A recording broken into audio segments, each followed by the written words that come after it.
लिपुलेख को मुख्य धारा का मुद्दा बना दिया था। हम्म, बहुत कॉम्प्लेक्स भी है वो, ये कहना कि ये किस तरह से जटिलताओं में फंसता चला गया, अब मैं फिर से दोहराना नहीं चाहता क्योंकि ये 5-6 साल पहले की बात है, सबने पढ़ा लिखा देखा है।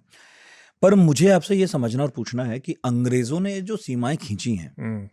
अब वो चीन भारत, पाकिस्तान भारत, नेपाल भारत, अरे पूरा मिडिल ईस्ट, उनकी नहीं, मैं तो अपनी बात भी कह रहा हूँ, अफ्रीका पूरा खींच दिया। सब झगड़ रहे हैं, सब लड़ रहे हैं। पहला सवाल मेरा थोड़ा आपको अटपटा लग सकता है, लेकिन थोड़ी देर बाद पूछना चाहिए था मुझे, पर मैं पहले ही पूछ रहा हूँ। कभी आपको लगा कि कोई अंत है, कोई समाधान है? कभी हम मिल बैठकर सही में किसी एक सरहद पर सहमत हो सकेंगे? अभी मैं नेपाल और भारत की बात कह रहा हूँ।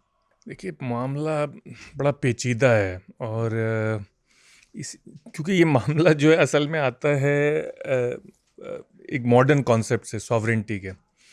ये बहुत ही मॉडर्न कॉन्सेप्ट है। पुराने ज़माने में ये होता था कि जहाँ एक बादशाह की, एक राजा की सीमा ख़त्म होती थी और दूसरे की ख़त्म होती थी, वो एक हार्ड लाइन नहीं होती थी, वो एक जोन होती थी।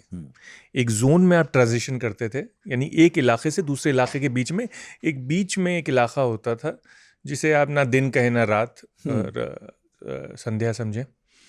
तो वो कॉन्सेप्ट मेरे ख्याल से बेहतर है इंटरनेशनल रिलेशंस के लिए भी।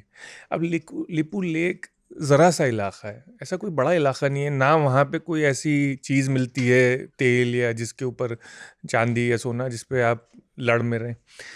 तो हम बेहतर ये नहीं, होगा, मतलब चाहे भले ही कुछ ना मिले, लेकिन आप उसको एक जोन की आप तरह छोड़ तो नहीं सकते। जैसे भारत कह रहा है वो उत्तराखंड का हिस्सा है, नेपाल का कहना हमारा हिस्सा है। अब वहाँ भले ही कुछ भी ना पैदा होता, लेकिन ऐसे कौन छोड़ता है? अब प्रॉब्लम क्या है कि अब मैप पे तो दोनों साइड उसे दिखा सकती हैं। जैसे आपने देखा चीन के साथ हमारे जो बॉर्डर है उस पे अगेन वो ब्रिटिश ड्रॉन बॉर्डर था, वो चीन ने एक्सेप्ट नहीं किया। अब उस बॉर्डर में ना तो कुछ हासिल है ना वसूल है, पर दोनों मुल्क और दोनों न्यूक्लियर शक्ति हैं। मतलब हमारे पास भी कोई 300 न्यूक्लियर वेपन है, चीन के पास भी मेरे ख्याल से इस वक्त 600 हैं, कितने लेटेस्ट में देखा नहीं। तो अब उसके ऊपर एक दूसरे के खड़े हुए हैं। तो एक तो रिश्ते ख़राब, ऊपर से फिर ख़र्चा इतना जो आप किसी अच्छी चीज़ में लगा सकते थे, लोगों की सेहत, स्वास्थ्य में, एजुकेशन में। तो ये लिपू लेक का मामला आई होप कि ऊपर ज़्यादा ना बढ़े, और ये मामला जो है वो किसी तरह से या तो उसको दोनों साइड ठंडे बस्ते में डाल दें उसको, या उसमें कोई जॉइंट कर लें। क्योंकि अगर ये एस्केलेट हुआ ये मामला, तो आपने जैसे देखा है कि एक तो वो कैलाश मानसरोवर की यात्रा वहाँ से जाती है, दूसरी ट्रेडिंग पोस्ट भी है चीन के साथ वहाँ पे। लिपुलेख दर्रे से जाती है।